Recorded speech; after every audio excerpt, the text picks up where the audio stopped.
দুটো ভুল হয়েছে আপনার শনিদেব। প্রথম ভুল, শাম্বের প্ররোচনায় আপনি এখানে চলে এসেছেন। আর দ্বিতীয় ভুল হলো প্রভু শ্রীরামের এই ভক্তের সাথে আপনার প্রতিদ্বন্দ্বিতা করা। উচিত তো এটা হবে যে আপনি শীঘ্রই এটা বুঝে যান যে সমগ্র দ্বারকা নগরকে প্রভু শ্রীরামের নাম জপ করা থেকে কেউ আটকাতে পারবে না। রাধা কৃষ্ণের জীবনে কোনো সংকট হয় না হনুমান। আমি তোমায় একটা সুযোগ দিচ্ছি, দ্বারকাকে ছেড়ে এখনই চলে যাও, অন্যথা তোমার উপর আমি নিজের বক্রদৃষ্টি প্রয়োগ করব। যতক্ষণ না আমি আমার বক্তব্য প্রমাণ করতে পারছি, আমি দ্বারকা নগর থেকে কোথাও যাব না। আমি আমার প্রভু শ্রীরামের কোনো কাজই অসম্পূর্ণভাবে ছাড়ি না।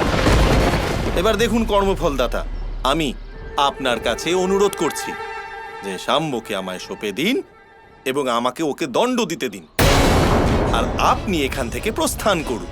অন্যথায় এইরকম যেন না হয়ে যায় যে ওই শাম্বের সাথে সাথে আমায় আপনাকেও না শোধরাতে হয়।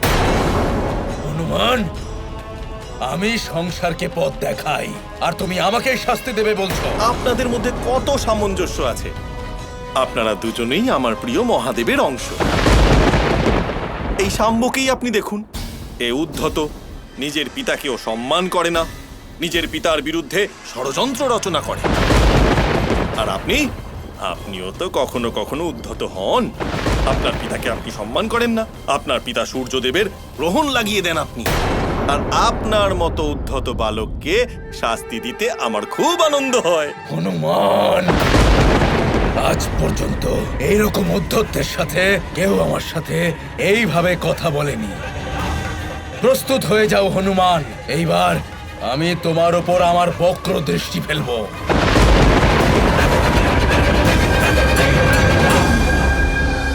শনিদেব, আপনার এই বক্রদৃষ্টি আপনার শক্তি, কিন্তু আমি দুঃখের সাথে জানাচ্ছি আপনার এই শক্তি আপনার অহংকারের কারণ হয়ে উঠেছে। এই রাম ভক্ত হনুমান প্রস্তুত তো হবেই, কিন্তু সেটা আপনার ওই অহংকারকে ভাঙার জন্য।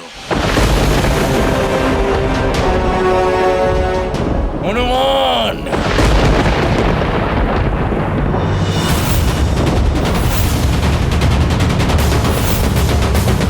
কানাই, শ্রী হনুমান আর শনিদেবের মধ্যে যুদ্ধ শুরু হচ্ছে, কিছু করো। কিছু ওষুধ করা হয় দাদা, তবে প্রভাব তারই দেখা যায়।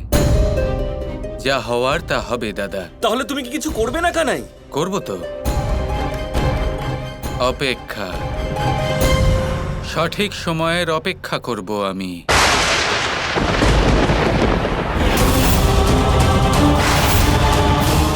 এবার হবে মজা, যখন শনিদেব হনুমানকে দ্বারকা থেকে বাইরে বের করেই ছাড়বেন। আর তখনই আমি প্রচার করব যে রাধার জন্য বাবা হনুমানকে নিজের পথ থেকেই সরিয়ে দিয়েছেন। মহাদেব, একজন আপনার অংশ, আরেকজন আপনার ভক্ত, এদের মধ্যে সংগ্রাম। সবই আরাধ্যের লীলা। যদিও শনিদেব রাধা ও কৃষ্ণকে অত্যন্ত স্নেহ করেন, কিন্তু শনিদেবের প্রকোপ কখনো কখনো পৃথিবীবাসীর কষ্টের কারণ হয়ে ওঠে।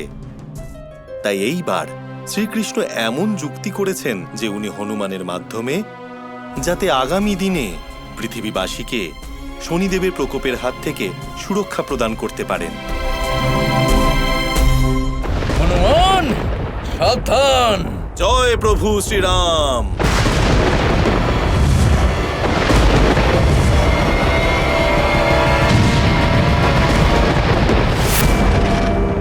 অসম্ভব, একটা বানর আমার শক্তির সামনে দাঁড়িয়ে আছে। এখানে আপনার সম্মুখে প্রভু শ্রীরামের ভক্তি দাঁড়িয়ে আছে।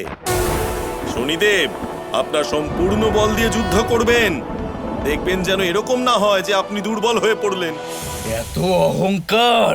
অহংকার নয়, এ হলো প্রভু শ্রীরামের ভক্তি।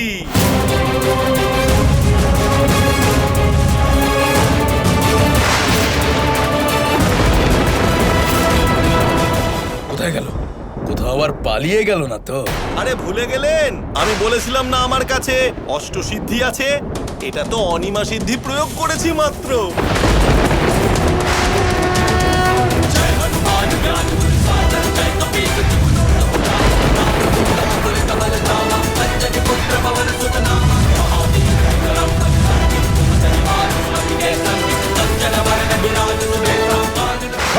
সমস্ত প্রাণীকে কর্মফল আমি প্রদান করে থাকি। আমি কর্মফলদাতা। সব রকমের অণু আর পরমাণু আমার অধিকারের ক্ষেত্রের আওতায় পড়ে।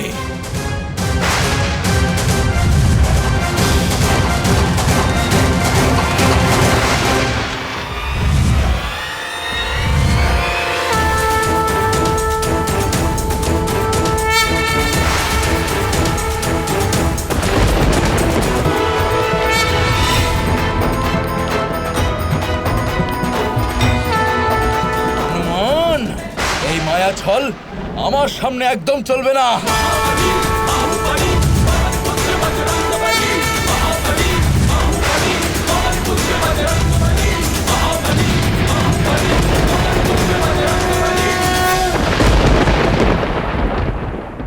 কৃষ্ণ, দেখো দ্বারকায় কি হচ্ছে।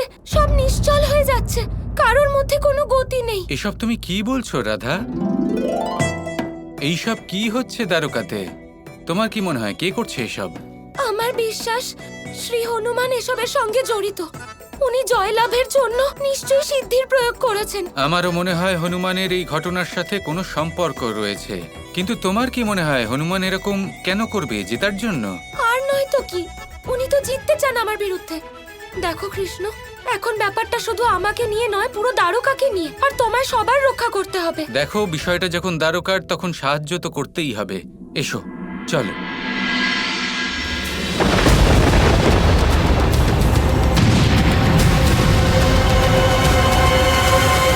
হনুমান, যুদ্ধ যদি করতেই হয় তাহলে সমানে সমানে করো। বন্ধ করো এই সব মায়াজাল। এটা মায়া নয় শনিদেব, আমার প্রভু শ্রীরামের দেওয়া সিদ্ধি লাভ, যার সাথে এক এক করে আমি আপনার পরিচয় করাবো। এটা ছিল মহিমা সিদ্ধি। এবার সময় এসে গেছে আপনার সাথে আমার পরবর্তী সিদ্ধির পরিচয় করিয়ে দেওয়া।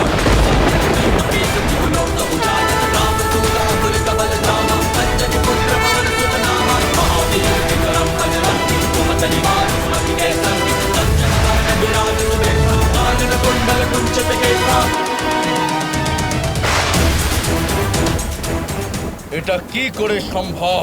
আমার সমস্ত শক্তি হনুমানের কাছে পরাস্ত হয়ে যাচ্ছে। এটা সম্ভব হয়েছে গরিমা সিদ্ধির মাধ্যমে, আর গরিমা সিদ্ধি পৃথিবী সমান ভারী। আর এটা তো জানোই যে পৃথিবী মা সব কিছু শোষণ করে নেয়, পাপ পুণ্য আর তোমার শক্তিও। যত রকমের শক্তি প্রয়োগ করো, কিন্তু শনি দেবতার উপর তুমি জয়লাভ করতে পারবে না।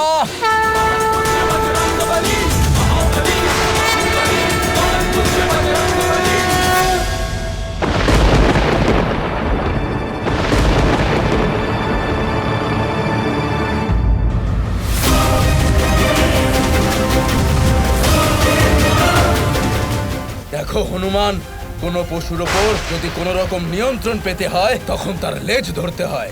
দেখ, আমি তোর লেজ কিভাবে ধরেছি। এবার তুই সম্পূর্ণ আমার বশে।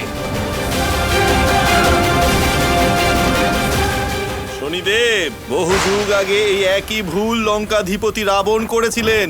আমার লেজে আগুন দেবার পরিকল্পনা করেছিলেন। আমি শাস্তি স্বরূপ ওনার লঙ্কা নগরীকে ভস্ম করে দিয়েছিলাম। এবার আপনি ভেবে নিন আপনার কি অবস্থা হবে।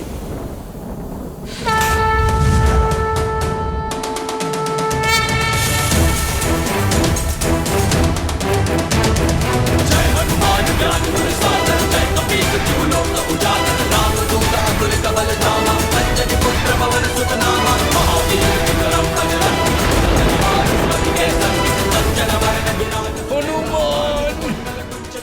ছেড়ে দাও